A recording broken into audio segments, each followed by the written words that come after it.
皆さんこんにちは、のばなです。日本一時帰国のためにデジタルワクチンパスの申請をしに薬局に来ました。デジタルワクチンパスがなくても予防接種手帳があるので大丈夫なのですが、今後便利かなと思い申請しました。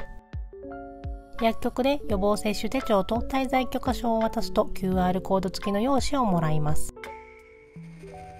線に沿って折るとパスポートのようにして持ち運べます。これで黄色の予防接種手帳を持ち運ばなくて済みます。コロナ禍での日本入国にあたって必ず準備すべきもの、それはクリアファイルだと聞きました。ハンブルク領事館に行った時に寄った無印で購入しました。とにかくこれがないと入国不可な PCR テストの陰性証明。右は質問に答えて QR コードをスマホに保存しないといけないとの案内。これは陰性証明についてのあれこれが書かれているのですが、結局3歳の娘は PCR 検査をしなかったので、入国の際に何か言われたら見せようと準備しました。そして4人分の誓約書です。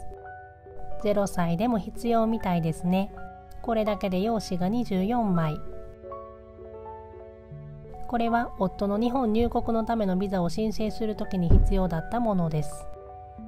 招聘理由書なんじゃそりゃとなりました。ドイツを旅立つ日がやってきました。今回は手荷物のみなので、小さなスーツケース2個とバギーのみです。バギーは最後まで悩みましたが、空港に到着してからかなり歩かされると聞き、3歳の娘のために持っていくことにしました。ハノーファー中央駅で乗り換え時間が30分弱あったので、コーヒータイムです。11時半ハノーファー発なので、空港に10時には着けばよいかと思ってましたが、書類のチェックなどに時間がかかることから、空港には早めに到着するようにとオランダ航空から連絡がありました。ハノーファー中央駅から約20分で空港に到着しました。夏休みシーズンの割には少ない方だと思いますが、結構人が多かったです。9時過ぎには着いたのですが、オランダ航空のカウンターには誰もいませんでした。私たち夫婦のワクチンパスと息子の陰性証明を見せて、無事にチケットが発行されました。とりあえずアムステルダムへは行けます。荷物検査のレーンがなんと1つしか空いておらず、チェックインは早かったのにここで1時間ほど待ちました。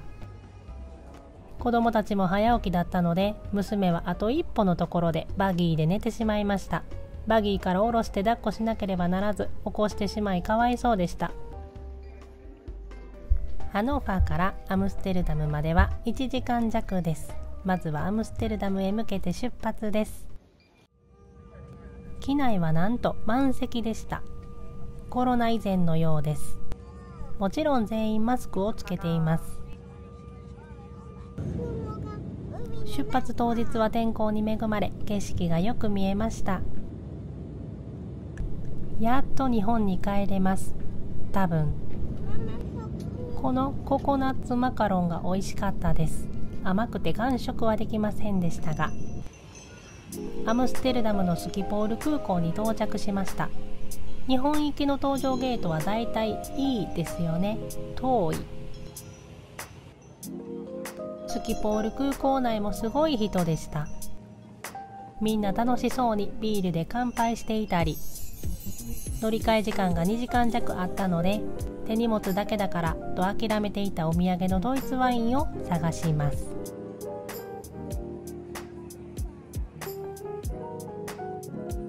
出国手続きをします。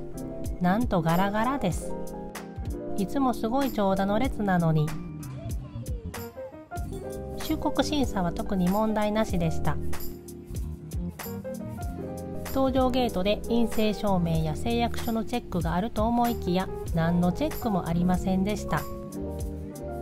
果たしてこの書類で無事に日本に入国できるのでしょうか。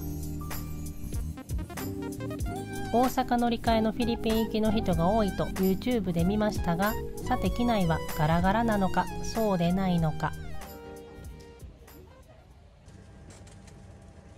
ガラガラです。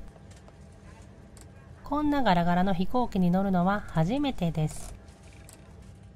前後で4人分予約したのですが、6席自由に使えました。入国手続きの時に携帯の電源が切れたらまずいと聞いたので、早速充電します。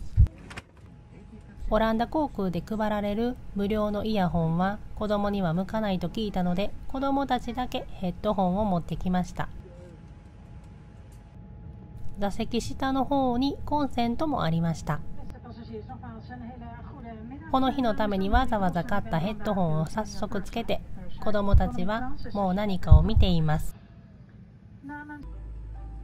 14時40分、帝国通りに動き出しました。ガラガラの飛行機で10時間の旅が始まります。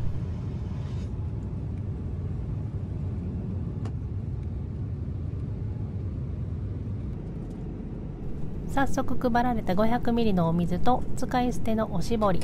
コロナの影響でエコとは言ってられなくなりましたね。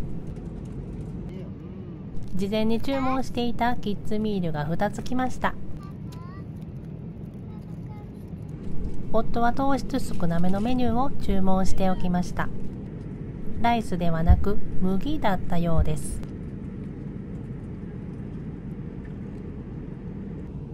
私は特に事前に注文はせず、当日のメニューから選びました。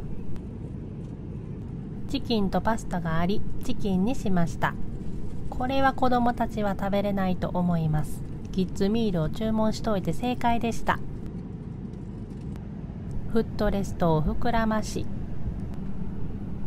ブランケットを敷いて子供たちのベッド作りの完了です。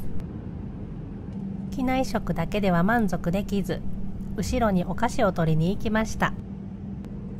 コロナ禍なのであまり機内をうろうろできず、お尻が痛くなりました。6歳と3歳がなかなか寝ません。結局子供たちはラスト3時間だけ寝ました。キッズミールと夫の糖質制限食の朝ごはんが届きました。なんと温かいメッセージ付きで、朝食のヨーグルトとフルーツは美味しかったです。あと少しで関空に到着です。無事に入国できるか確信が持てなかったので、心からウキウキできず。8時40分、関空到着です。いろいろ詳しくレポしたかったですが、お伝えできる範囲でお伝えします。飛行機を降りてまず最初のブースで、ドイツで受けた PCR 検査の陰性証明を渡します。検査方法のところは大丈夫と思ってましたが、それ以外のところもお医者さんが記入してくれたのですが、最初私の国籍がドイツになっていて訂正してもらうためにまたホームドクターに行ったり、下のところはお医者さんのサインとスタンプのみだったり、めちゃくちゃハラハラしましたが、意外にさらっと終わりました。その後は唾液でのコロナテストでした。子供たちとドイツで唾液を出す練習を何度かしたのですが、3歳にあの量の唾液を出すのは難しく、無理だと判断し、早めに鼻のテストに切り替えてもらいました。あと2つのアプリもドイツでインストールしていたのでスムーズに進みました。質問票の QR コードも渡航前日に4人分スクショして持っていたので、これもスムーズでした。最後にコロナテストの結果を待つのですが、私たちは30分も待たずに結果が出ました。結果は陰性、晴れて入国と思いきや、なんと夫がドイツ籍のため入国審査に時間がかかると、また別のところに連れて行かれました。そこで戸籍謄本やら見せて30分は待たされて、やっと入国スタンプをもらい、無事に入国できました。この時点で10時59分でした。飛行機を降りてから約2時間で外に出ることができました。何はともあれ無事に実家到着です。日本の家族との大切な時間、思う存分日本を楽しみたいと思います。